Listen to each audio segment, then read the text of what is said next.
நான் தேனியிலிருந்து ஜோதிடர் மணியரசு. இப்போ நம்ம பார்க்க போகிறது திருமண பொருத்தத்தோட தொடர்ச்சி வீடியோன்னு வச்சுக்கலாம். ஏற்கனவே 2 வீடியோ போட்டிருக்கேன், இது 3வது வீடியோ. கிரக சேர்க்கை அல்லது கிரக ரீதியான திருமண பொருத்தம் அப்படின்னு எடுத்துக்கோம். நம்ம முதல் வீடியோவில் கொடுப்பனை அப்படிங்கிறத பார்த்தோம். அது காரக கிரகங்களை மட்டும் வச்சு எடுத்திருப்பேன். அடுத்த வீடியோவில் பாத ரீதியான திருமண பொருத்தம். இந்த வீடியோவில் கிரக சேர்க்கை என்ன சார்? நம்ம ஏற்கனவே சொல்லியிருக்கோம். அஸ்வினி 1 அப்படின்னா சந்திரன் மேச ராசியில் இருப்பார் அம்சத்தில். அங்கே ராகுவோட சேர்ந்துட்டார்னா சந்திரன் ராகுவாக செயல்படுவார். கேதுவோட சேர்ந்தா சந்திரன் கேதுவாக செயல்படுவார். சந்திரன் ஏசார் எடுக்கிறேன்னா அவர் தான் மனோகாரகன். ஒரு ஜாதகத்தை எடுத்தோன்னு முதல்ல லக்னாதிபதியோட சேர்ந்த கிரகங்கள், சந்திரனோட சேர்ந்த கிரகங்கள் எடுத்துக்கணும். இதை நீங்கள் பார்த்தா தான் நீங்கள் பலனுக்கே போக முடியும்.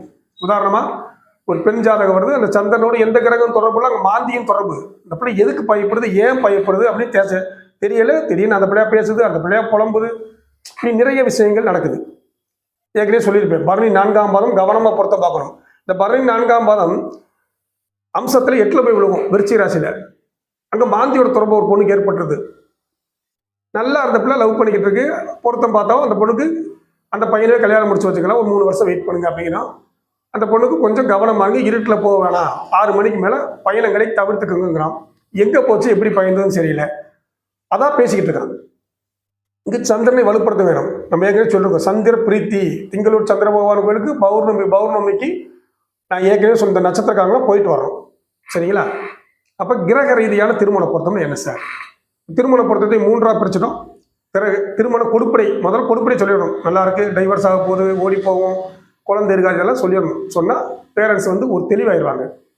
அடுத்தது பாத ரீதியான திருமண பொருத்தம். பாதம்னா அஸ்வினி 1, 2, 3, 4 பிரித்து அதுக்கு ஏற்ற மாதிரி மற்ற நட்சத்திர பாதங்களை இணைக்கிறது.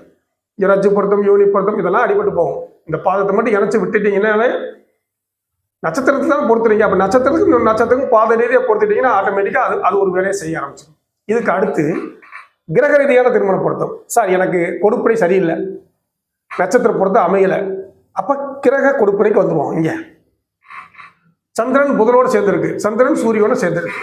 இப்போ சந்திரன் சூரியன் சேர்ந்த ஒரு ஜாதகத்தை சந்திரன் சூரியன் சேர்ந்த இன்னொரு ஜாதகத்தோடு இணைப்பது தான் சிறந்தது. சந்திரன் சூரியன் என்ன சார் பண்ணுவாங்க?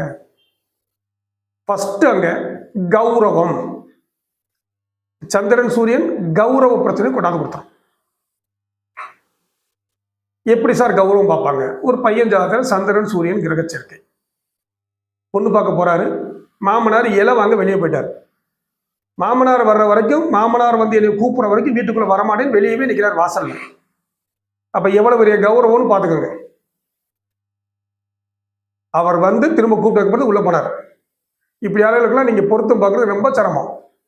கௌரவம், இவங்க லவ் இந்த விஷயத்துக்குலாம் போகவே மாட்டாங்க. சந்திரன் சூரியன் கிரக சேர்க்கை, இந்த கிரக சேர்க்கை எங்கே எடுக்கணும் அப்படின்னா ராசி, நவாம்சம், திரைக்காலம், துவதாசம் 4 சக்கரங்களை பார்க்கணும். சார் எப்படி சார் பார்க்க போறேன்? திருக்கணிதமா வாக்கியமா அப்படின்னா வாக்கியம் நான் சொல்லிடுவேன். திருக்கணிதமா வாக்கியமா தனியான வீடியோ போறேன், அதை எப்படி தெரிஞ்சுக்கோங்க. வாக்கிய பிரகாரம் தான் எடுக்கணும் கிரக சேர்க்கையை மட்டும். நான் திருக்கணித பிரகாரம் எடுக்கிறீங்கன்னா தவறா போகும். ஏன்னா வாக்கியத்துக்கும் திருக்கணிதத்துக்கும் சனியும் புதனும் ரொம்ப வேறுபடுவார்கள். ரைட்டுங்களா? உதாரணமாகவே சொல்றேனே, ஒரு ஜாதகத்தில் சுக்கிரன் அருமையா இருக்கார், ராசி, அம்சம், திரைக்காலம் எல்லாத்தையும் அருமையா இருக்கார் திருக்கணித பிரகாரம்.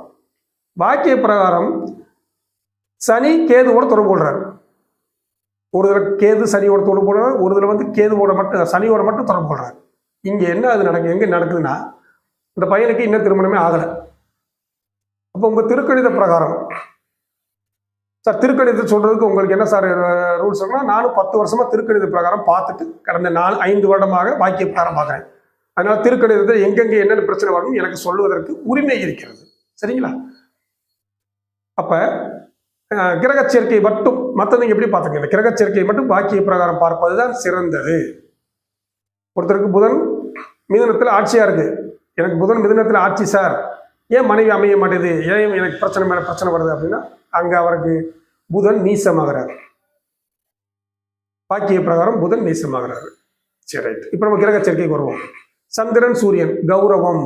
அப்ப இங்க சந்திரன் சூரியனுக்கு சந்திரன் குரு கிரக சேர்க்கை இணைத்து விடலாம். கௌரவத்தை 2 பேருமே மெயின்டைன் பண்ணுவாங்க.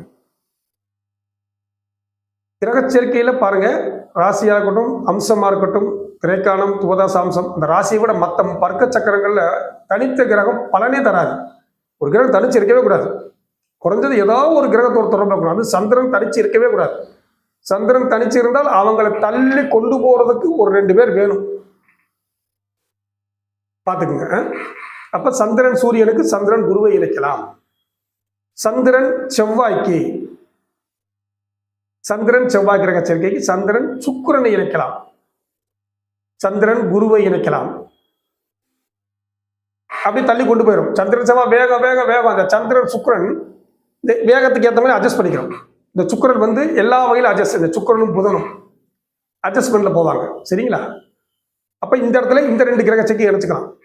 அடுத்து சந்திரன் குரு, உண்மையாக சொல்லிட்டோம். சந்திரன் குருவுக்கு சந்திரன் சூரியனை மட்டும் இணைப்பது சிறந்தது. சந்திரன் புதனுக்கு சந்திரன் கேதுவை தவிர பாக்கியுள்ள கிரக சேர்க்கையை கூட இணைக்கலாம். கிரக சேர்க்கையில வீக்கான கிரக சேர்க்கை சந்திரன் கேது. சந்திரன் கேதுவுக்கு நீங்க எந்த ஒரு கிரகத்தையும் இணைக்கிறது ரொம்ப சிரமம். சந்திரன் குருவை மட்டும் இணைச்சிக்கலாம், பாக்கியெல்லாம் அது சரியே வராது. அல்லது சந்திரன் கேதுவுக்கு சந்திரன் கேதுவை இணைச்சு விட்டலாம். மூடி டைப், எந்த ஒரு விஷயத்திலும் ஒரு இன்வால்வ் இல்லாமே இருப்பாங்க. சரி, அப்ப சந்திரன் சுக்கிரன், இந்த சந்திரன் சுக்கிரனுக்கு சந்திரன் புதன் அற்புதமான கிரக சேர்க்கை. சந்திரன் ராகு அருமையான கிரக சேர்க்கை. சந்திரன் ராகுவுக்கும் அதே தான், இப்ப நம்ம சொன்ன மாதிரி தான். சந்திரன் ராகுக்கு சந்திரன், அதாவது அந்த கிரக சேர்க்கைக்கு அந்த கிரக சேர்க்கை இணைச்சிடலாம். அது இல்லைன்னா நம்ம சொன்ன மாதிரி மற்ற கிரக சேர்க்கை இணைச்சிடலாம். இதுதான் கிரக சேர்க்கையான இணைவு. இப்படி இணைப்பதன் மூலமாக ஒரு அற்புதமான ஒரு பொருத்தத்தை அவர்களுக்கு கொடுக்க முடியும். இதை நீங்க முயற்சி பண்ணி பாருங்க. நன்றி, வணக்கம்.